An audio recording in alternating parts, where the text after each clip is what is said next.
Get ready. Start. Madam, I rise to support the bill which seeks to include certain tribal communities in the list of scheduled tribes. Some members here have demanded the inclusion of certain tribes from Karnataka in the list of scheduled tribes. My party and myself support that demand. The Honorable Minister has said in the statement of objects and reasons that the state government of Jammu and Kashmir had been making demands for a long time for the inclusion of these four tribal communities as mentioned in the bill, but the central government has accepted their demand after a long time. It is not the questions of four tribal communities of Jammu and Kashmir alone. We have many tribal communities in Maharashtra, Madhya Pradesh, and Odisha who have not yet found a place in the list of scheduled tribes, even after 65 years of independence. As a result, they have been deprived of various benefits conferred upon them under the Constitution. We feel that such tribals of the said states should also be included in the list of scheduled tribes so that they can also enjoy the various benefits like other tribals in the country. Madam, it is not the question of conferring economic benefits alone upon the tribals.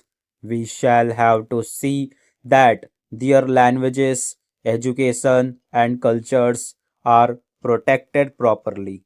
We have noticed that the languages of many tribal communities living in our country have not been developed fully. Their cultures also have not been developed fully. Consequently, the cultures of such tribals are most on the point of extinction. Naturally, the tribals have become very much concerned with the preservation of their culture. We find serious discontent among the tribals on account of this. The imperialist powers and secessionist forces are taking advantage of this kind of discontent among the tribals. I come from the northeastern region. There are tribals have discontent due to non-preservation of their languages and cultures.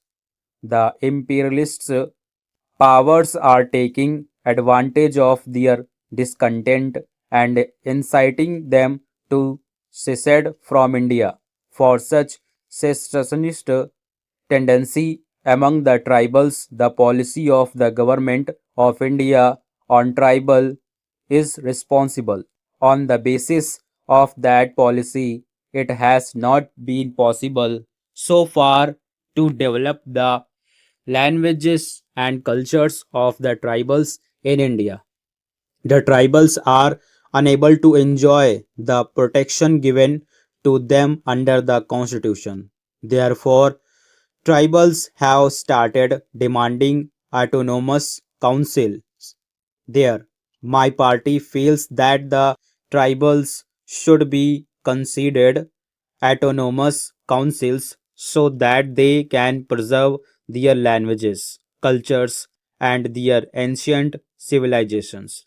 My friend further feels that such an autonomy to the tribals is not outside the framework of the Constitution of India, but the tribals have been deprived of their legitimate rights due to 65 years misrule of Congress government at the center.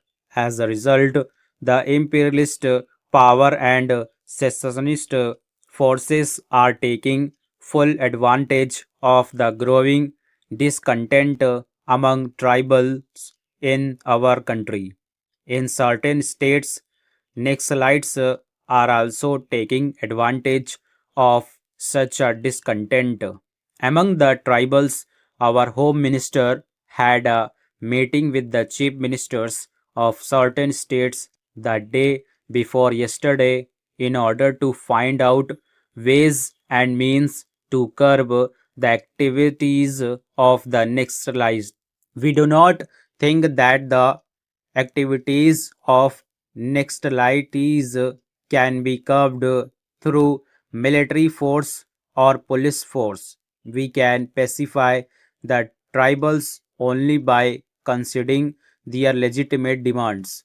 Tribals are justified in raising the discontent if they find that their communities are on the point of extinction.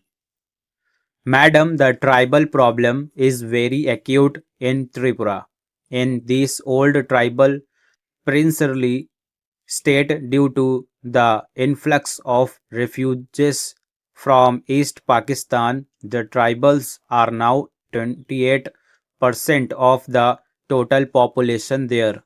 The influx of refugees is still on from present Bangladesh, not only in Tripura but also in other parts of northeastern region.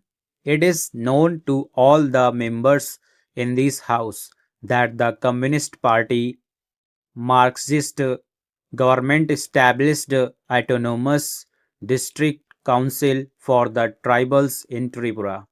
The refugees are entering those areas also which are under the jurisdiction of the autonomous district council. The main object behind the movement of refugees in those areas is to turn the tribals into minorities in their own areas, and such a movement has been possible due to the policy of the present Congress government there. Madam, when we are struggling for the rights of the tribals in Tripura, the Congress party in Tripura and its the then president were opposed to the establishment of autonomous district council in the state.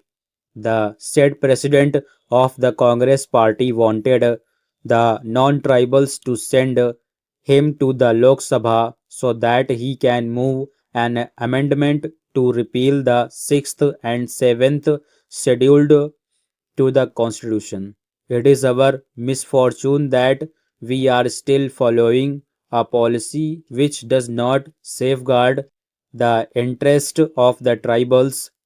I demand that inner line permit should be introduced in Tripura.